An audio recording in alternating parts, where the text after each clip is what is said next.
Como será a nossa vida em 20 anos? Será que a vida que eu e você conhecemos e estamos vivendo hoje, em 2024, será a mesma daqui 20 anos, em 2044? Pois é, eu estava refletindo justamente sobre esse tema e fui pesquisar através de alguns estudos de futuristas, que é essa classe que estuda, por exemplo, como o desenvolvimento das tecnologias e inteligências artificiais podem mudar o que nós conhecemos, né, em questões econômicas, sociais, políticas e também individuais, que envolve saúde, envolve o bem-estar, envolve diversos campos aí muito interessantes. Então eu pesquisei dentro dos estudos de futuristas como Kurzweil, como o autor do Homo Sapiens e Homo Deus, agora me fugiu o nome dele, e também vi alguns vídeos, e um vídeo que me chamou muita atenção foi do David Shapiro, que eu peguei algumas ideias e acrescentei aqui nessa nossa reflexão. Então, vamos lá, vamos começar analisando este nosso futuro. E quando eu digo um futuro, eu não estou aqui prevendo um futuro certo, vai ser assim, mas pode ser assim, está se inclinando para este local. E é muito bom que você saiba disso,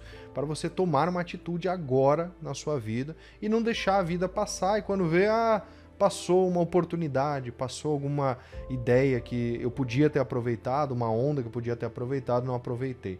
Então, a ideia aqui é principalmente a gente compreender como que essa evolução da robótica, das inteligências artificiais vai afetar a nossa vida. E nós, como buscadores da verdade, como buscadores de algo realmente elevado, não adianta você só sentar sua bundinha na cadeira, meditar e ficar isolado do mundo, você precisa entender como as coisas funcionam para se adaptar e, através disso, prosperar, viver realmente em harmonia. Então, a ideia é que esses grandes futuristas, eles vão nos colocar um senso de que, em alguns anos, nós vamos atingir a tal da singularidade. O que é esta singularidade? É justamente este ponto de integração, de harmonia entre o ser humano e o próprio ambiente. E quando eu digo ser humano, é todos os seres humanos com o próprio ambiente. Então é um estado harmônico, onde todo mundo vira como se fosse uma colmeia de abelhas, né? Uma hive mind, uma mente única de colmeia. E isso tem muito a ver, inclusive, com um conceito que vocês já sabem, que é a ideia messiânica, né? Quando o Messias voltar, teoricamente a humanidade vai entrar na paz mundial e nós vamos atingir esse estado de congruência, de harmonia coletiva. Então, isso pode ser uma coisa positiva, apesar de que é meio assustador para alguns. Será que a gente vai perder a individualidade? Será que não vamos mais ser indivíduos? E será que como é que vai funcionar tudo isso? O sistema, o trabalho, a produção, né, o social, a política. Então, eu quero entrar um pouquinho nesses aspectos aqui com vocês. Isso vai ser bem legal.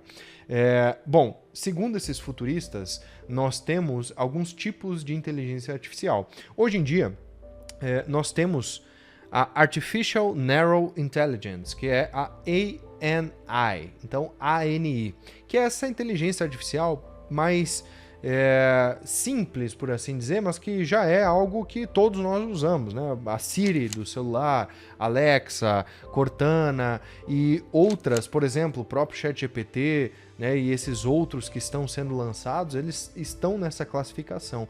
Você vai fazer uma pergunta, você vai colocar uma frase ali, ele vai responder e vai te dar um output, né? Depois disso, nós temos o AGI, que é inteligência artificial geral, né? Então é Artificial Generative Intelligence, que é uma inteligência artificial que já vai superar o maior QI de um ser humano que já viveu na Terra. Então ela já é super inteligente. E segundo alguns pesquisadores, a gente pode atingir essa AGI ainda esse ano, talvez no máximo ano que vem, 2025. Então, pense você, uma inteligência artificial que tem um aspecto cognitivo, lembrando que o ser humano é muito mais do que a lógica e a cognição, mas a inteligência artificial pode, ano que vem, ser mais inteligente do que o ser humano mais inteligente na Terra. O que isso abriria de possibilidades para daqui 20 anos? Não sei, vamos discutir isso daqui a pouquinho. O terceiro tipo, que é o maior, vamos dizer, tipo de inteligência artificial que a gente pode prever até então, é a ASI, que é Artificial super intelligent. Então é uma inteligência artificial que ela é super inteligente, ela é autoconsciente e ela consegue se atualizar sozinha. Então aí a gente já tem uma inteligência artificial que é outro nível, que é realmente algo que pode provocar muitas mudanças. Então, o que esses especialistas nos falam? Que quando a gente atingir a AGI, que já é mais inteligente do que um ser humano, nós vamos estar muito próximos da ASI. E aí que a brincadeira começa a ficar interessante. Porque quando nós atingirmos a AGI, nós vamos ter aquilo que a gente vai conhecer ainda como a quarta revolução industrial. Nós já tivemos a revolução industrial, por exemplo, de quando inventaram as máquinas do tear, que foi a primeira revolução. Essa revolução industrial, quem fazia ali na mão o tecido, né, o algodão e tal, entrou em desespero. Será que a gente vai perder o nosso emprego? Como é que vai ser e tal? Então, de fato, pessoas tiveram que sair de um artesanato, né, e se adaptar dentro de um mercado, porque senão elas iam ficar de fora disso.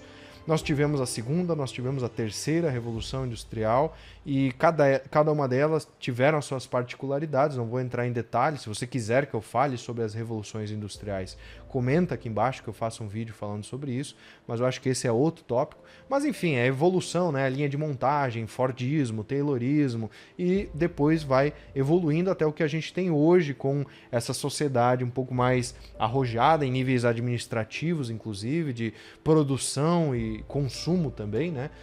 Quem aqui não compra da Amazon esperando que chegue em 2 dias na sua casa? Então, isso aí é devido a todas essas revoluções industriais que nós temos. E a quarta revolução industrial, ela vai alterar fundamentalmente toda a nossa economia, nossa política e nossa sociedade. E também a nossa produção, o jeito que a gente produz, seja agricultura, como também serviços e produtos finais. Tá? Então, isso é super importante. Por quê? As máquinas, elas vão ser mais inteligentes do que um ser humano. Então pense você um emprego que depende de inteligência, de análise de dados, contabilidade, por exemplo, ou um servidor público que faz uma análise, que faz um cruzamento de dados entre plataformas. Cara, isso é o tipo de coisa que vai ser superada. Então se prepare, tá? Se prepare. Não quero botar medo nesse vídeo, mas eu quero que você se prepare. Quando nós atingirmos essa AGI, nós vamos precisar também olhar para as estruturas políticas. Por quê? Cara, essa coisa de ter um cara de um lado da moeda, seja esquerda ou direita, ou centro-direita, centro-esquerda, enfim, comandando conforme os seus interesses, os interesses de uma panelinha, enquanto uns são privilegiados, os outros são prejudicados, isso não vai poder mais existir, porque vai ter um ente que é quase consciente, mas que tem uma razão superior, que consegue administrar recursos, consegue alocar esses recursos, né? Consegue captar esses recursos de uma forma melhor, sem ser um imposto draconiano, como a gente vê hoje em dia, né? Que é absurdo, principalmente aqui no Brasil. E nós vamos ter que olhar para essas estruturas políticas, porque se a gente tiver essa ASI, principalmente, né? Que é a superinteligência, ela vai ter que ser acima do bem e do mal, né? Vai ter que ser imparcial para olhar para a humanidade e achar nas mazelas as soluções. E aí a gente vai entrar no sistema econômico. Por quê? Um sistema econômico, ele é o que dita as regras para todo o resto. Então a gente acha que é a política que manda, mas não é. É o sistema econômico. A economia, segundo o próprio Adam Smith, que é o pai da economia moderna, ele vai nos trazer essa ideia, né, da mão invisível, mas entre as ideias que ele traz, a ideia econômica é a força maior que está acima do Estado, que está acima da instituição legislativa, que está em cima da religião, né, do dogma da crença de uma nação e em cima da próprio senso moral de pequenos grupos dentro de uma sociedade. Então, a economia dita as regras do jogo e é justamente nesse ponto que a gente vai precisar desmembrar um pouquinho melhor nesse nosso vídeo aqui. Então, vamos lá. Num lado comercial da coisa, como é que a gente vai olhar para essa evolução? Imagine você que daqui, no máximo, 5 anos, eu diria, a gente chega nessa ASI. e aí nós temos uma inteligência artificial superconsciente que vai mudar completamente as regras do jogo. E eu acho que a primeira coisa que nós precisamos olhar é para a fonte. Qual é a fonte? Energia, né? Então, será que nós vamos ter energia livre daqui 5 anos? Será que nós vamos chegar num espectro de energia livre, numa fusão nuclear ou em outros projetos? Por exemplo, eu conheço, né, um Diego, que é um grande amigo meu, ele já participou aqui de vários vídeos também no canal, a gente já fez eventos juntos e tudo mais, e ele tem esse projeto aqui que eu vou mostrar para vocês, um top secret projeto aqui, eu pedi permissão dele para divulgar, mas justamente porque é um projeto de energia livre. E assim como o Diego, tem muitas outras pessoas também investindo nesses projetos. Será que quando a gente atingir essa super inteligência, nós não vamos conseguir fazer os cálculos, as fórmulas, a engenharia, né, dos próprios materiais, que é essa ideia de a gente, por exemplo, você precisa saber o ângulo molecular das coisas para poder utilizar em uma nanotecnologia, ou para fazer um chip mais potente, ou para, sabe, mexer o ângulo do cristal específico. Não é superstição isso, mas o ângulo do cristal gera um coeficiente energético, às vezes maior. Então, com essa inteligência super avançada, nós vamos ter uma revolução energética e provavelmente nós vamos ter energia livre. Ou seja, isso é muito positivo, muito positivo. Nós não vamos mais precisar predar o planeta Terra, sugando o sangue da Terra, que é o petróleo, para fazer plástico, para combustível fóssil, para várias coisas. Então, cara, eu acho que isso é talvez a grande revolução que me dá uma esperança. Isso é o que realmente me faz acreditar nesse futuro sendo mais próximo de uma ideia solarpunk, num futuro utópico de harmonia com a natureza, de integridade dos seres, do que um futuro distópico, a lá Mad Max, onde todo mundo vai estar competindo por recursos e vai ser uma escassez infinita, sabe? Aquela coisa meio cyberpunk. Então eu não acredito tanto no cyberpunk, porque eu acho que a gente vai chegar nesse coeficiente energético, e o lobismo das grandes companhias, né, principalmente de petróleo que a gente tem, eles vão cair por terra. A gente vai ter que dar um jeito de passar por cima desses caras, tá bom? Das garras, dos lobos do capitalismo, né? Dos they know, que estão lá em cima. Então, quando a gente atingir a matriz energética livre, se Deus quiser a gente vai atingir, nós vamos ter um custo quase zero para a produção. Isso é ótimo. Então, se a gente conseguir ter um custo reduzido para produzir, porque não vai precisar despender de muita energia para gerar, né, de muitos recursos, perdão, para gerar essa energia, isso vai vai fazer com que muitos produtos caiam o preço. Então, a própria agricultura, por exemplo, ela vai começar a se remodelar. Se a gente tiver energia livre, nós vamos poder, por exemplo, tirar a água salgada e transformar em água doce. Isso vai combater, por exemplo, a escassez de água em várias regiões desérticas. O próprio Nordeste, que nós temos aqui, vai poder ser uma selva, né? As Arábias, os desertos, enfim, a gente vai poder criar agricultura onde não existia. A gente vai poder automatizar. Imagina você um drone ali cuidando da plantação, né, cuidando da agropecuária em si, e a gente fazendo com que isso seja eficiente. Sei lá, os gases que saem do peido da vaca, a gente transforma realmente esse metano, né, num gás que pode ser reutilizado dentro de uma caldeira ou alguma coisa, sabe? Então, a gente consegue ter um vislumbre da agricultura sendo algo que vai passar por uma revolução muito positiva também, e uma automatização que vai fazer com que as pessoas tenham que também gastar menos da sua própria energia, porque as máquinas vão poder fazer esse trabalho. Isso se não acontecer uma agricultura à la Matrix e nós virarmos os produtos das máquinas, né? A fonte de energia das máquinas. Mas espero que não aconteça isso, né? Como eu falei, solarpunk, não cyberpunk. Então, quando a gente tiver essa revolução da agricultura, nós vamos também ter, consequentemente, uma restauração ambiental. E aí eu vejo que nesse âmbito ambiental, tanto pelo petróleo, né, quanto pela exploração de recursos, eu acho que isso vai dar uma aliviada. Isso tem que dar uma aliviada, porque se não der essa aliviada, a gente vai sofrer muito como humanidade, né? Não como indivíduos, mas como humanidade mesmo.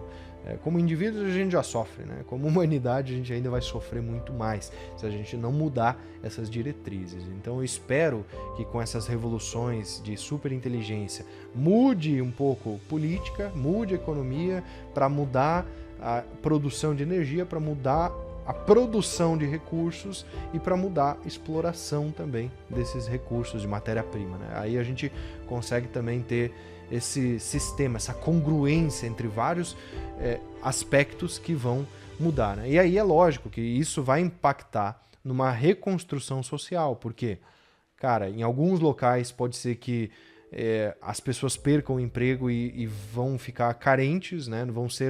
Vai se criar uma nova classe, que vai ser a classe das pessoas não empregáveis, as pessoas que não têm habilidades, por exemplo, nem de força bruta e nem de inteligência em certo aspecto para executar uma tarefa que pode ser empregável, né? Então isso pode ser um problema social no futuro.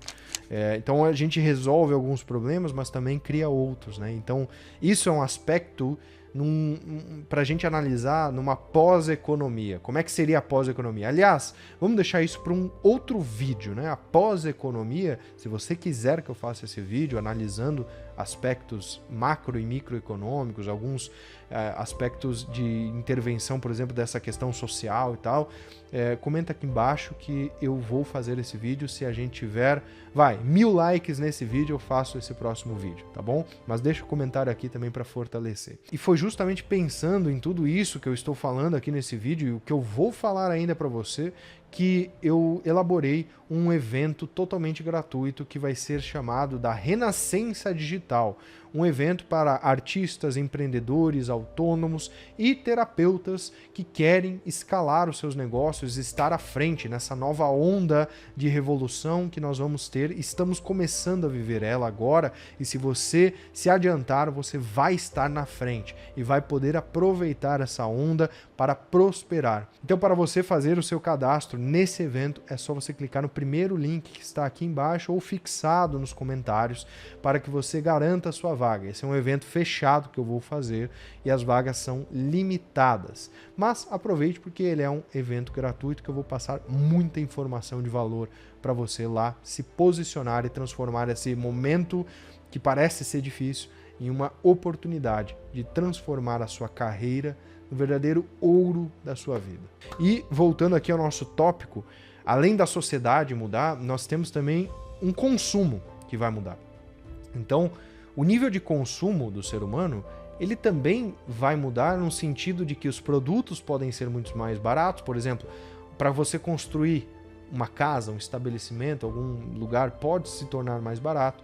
O acesso, né, à água potável, à energia elétrica, sistema de escoamento, enfim, de vazão e tudo, pode tudo isso ser muito mais funcional, o que pode fazer com que novas cidades, novas fronteiras sejam exploradas e isso vai gerar novos mercados, isso vai gerar um consumo diferenciado, né? Tanto para consumir quanto para vender os produtos. Mas aí vamos deixar para esse próximo vídeo, né? Porque ainda tem muita coisa aqui que eu quero falar, senão a gente vai ficar extenso demais nesse vídeo aqui. Então vamos lá. O aspecto que é talvez mais importante aqui deste vídeo, que é a computação quântica. O que vai vir a nível de computação? Veja você que está usando um celular, um computador, um tablet, né? O que nós tivemos de acesso até agora não é 1% do que um nível de computação quântica consegue executar. Isso é assustador, gente. Isso é assustador. Por quê? Quando nós olhamos para uma ideia de um supercomputador quântico que vai consumir muita energia e vai precisar de chips superpotentes e tudo mais, então não é só a inteligência artificial, precisa da robótica também, precisa da nano, né, robótica principalmente para fazer o arranjo da coisa e estruturar tudo isso, mas eu acho que é uma consequência. Eu digo que sim, em 20 anos, cara, a gente vai ter.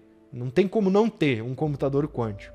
Então, o computador quântico ele vai acelerar ainda mais o nível de processamento, por exemplo, de dados. Então, imagine você que todas as câmeras, todos os microfones, toda a matriz de energia, de Wi-Fi, satélites, comportamentos nas ruas, na sua casa, em todos os lugares, tudo isso gera dados. Esses dados vão ser processados assim. Isso é preocupante, né? É meio assustador até, mas isso vai ser brutal para a humanidade. Em um nível de segurança cibernética, né? A cyber security vai precisar se adaptar. Os códigos de segurança cibernética, as fórmulas, né, computacionais, as fórmulas de fazer a segurança, elas vão precisar ser atualizadas. E aí a gente vai ter provavelmente uma leva de quem tiver acesso primeiro a essa tecnologia quântica, provavelmente vai criar alguns monopólios comerciais sobre tudo isso, sobre cybersecurity. Isso é um mercado muito grande, para quem não sabe. E isso também vai acelerar ainda mais a produção de inteligências artificiais. Então nós vamos ter cada vez mais inteligência artificial para tudo. Para tudo. O que você imaginar vai ter inteligência artificial acoplada num braço de robô, numa coisa que voa, que flutua, enfim. A gente, até hoje, agora, nesse exato momento, tem um físico moderno que é o Nassim Haramein, que ele inclusive alegou ter descoberto aí umas fórmulas dentro da equação E igual a mc ao quadrado do Albert Einstein, que é famosa, que é a teoria da relatividade e tal, né? Do campo de energia igual a matéria e tudo mais. Então, essa ideia do Einstein, segundo Nassim Haramein, ela estava com algumas lacunas. E ele, teoricamente, descobriu. Então, o que isso impacta? É ter o carro que voa com antigravitacional. Não é mais com eletromagnetismo, não é mais com propulsão de foguete. É com antigravidade. Você já pensou nisso? Novas tecnologias antigravitacionais surgindo? É um novo layer, né, de tecnologias que a gente nem imagina. E aí, entrando no local de tecnologias, com o avanço da computação quântica, eu acho que nós vamos ter as ciências materiais, que é o estudo, como eu já falei, né, de ângulos de cristais, de nanotecnologias, de produção de lasers, chips e outras inúmeras tecnologias que a gente vai ter, por exemplo, telescópios mais potentes, rádios, sistemas de emissão, de recepção, várias coisas que eu nem sei, coisas que nem você, nem eu, nem ninguém imagina agora, vão começar a surgir. E com isso, a gente vai ter uma exploração espacial maior, talvez a gente entre em contato aí com os tão queridos alienígenas, né, nossos hermanos intergalácticos. Talvez nós consigamos chegar em outros locais que agora a gente nem imagina sequer. E, enfim, o céu literalmente é o limite, né? O universo inteiro pode ser explorado nesse momento da humanidade.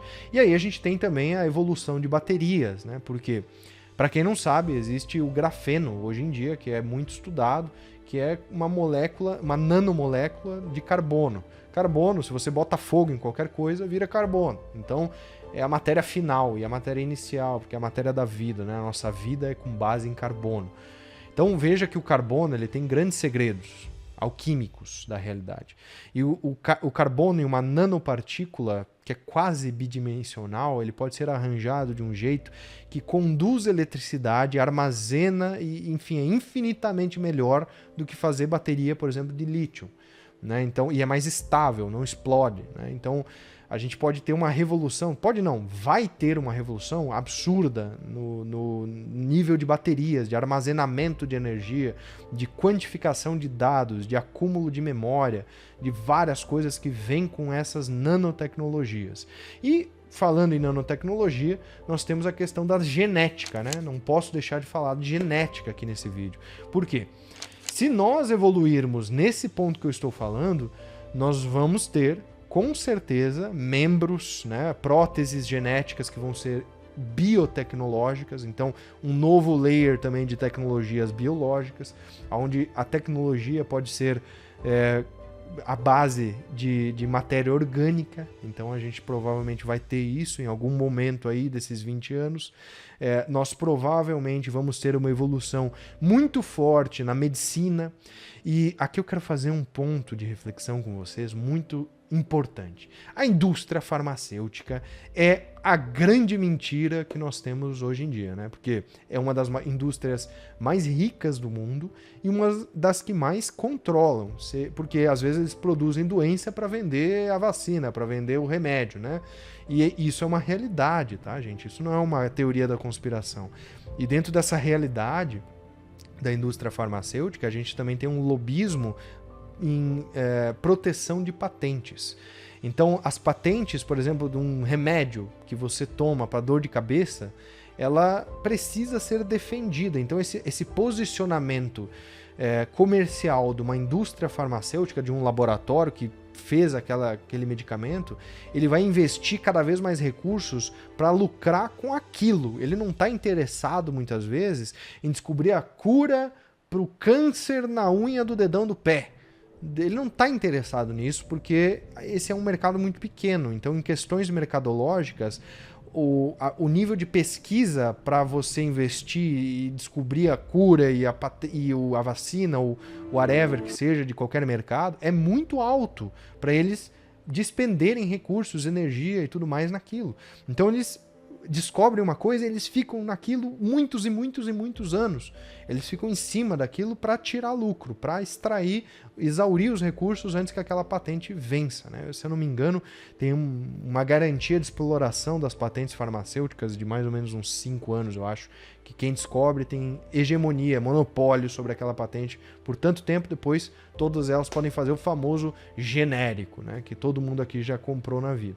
Então essa ideia vai ser absurdamente revolucionária, porque se tiver uma inteligência artificial focada em pesquisar especificamente uma doença, a cura daquela doença vai vir assim.